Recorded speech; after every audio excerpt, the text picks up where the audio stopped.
এই 5 বছরে যা হবে এই আসনের জন্য সদর আসনে আমি প্রধানমন্ত্রী।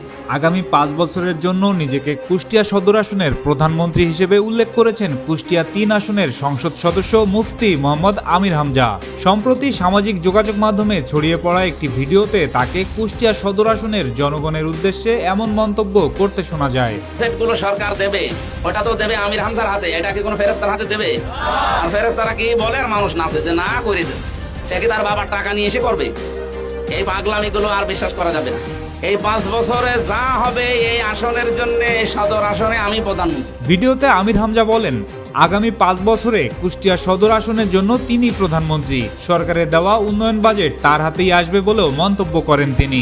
এ সময় তিনি এলাকার উন্নয়ন কর্মকাণ্ড নিয়ে বিভিন্ন মন্তব্য করেন এবং উন্নয়ন বাজেট নিয়ে স্থানীয় পর্যায়ের কিছু ব্যক্তির ভূমিকার সমালোচনা করেন। সেটগুলো সরকার দেবে, ওটা তো দেবে আমির হামজার হাতে, এটা কি কোনো ফেরেশতার হাতে দেবে? আর ফেরেশতারা কি বলে আর মানুষ নাচে যে না করে দিচ্ছে, সে কি তার বাবার টাকা নিয়ে এসে করবে? এই পাগলামিগুলো আর বিশ্বাস করা যাবে না।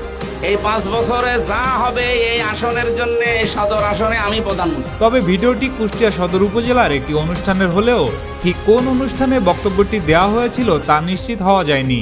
এদিকে স্থানীয় সূত্রগুলো বলছে কুষ্টিয়া সদর আসনের উন্নয়ন কর্মকাণ্ড ও বিভিন্ন বিষয় নিয়ে সংসদ সদস্য আমির হামজা এবং বিএনপির কেন্দ্রীয় কমিটির স্থানীয় সরকার বিষয়ক সম্পাদক ও কুষ্টিয়া জেলা পরিষদের প্রশাসক অধ্যক্ষ সোহরাবউদ্দিনের মধ্যে টানাপোড়েন চলছে।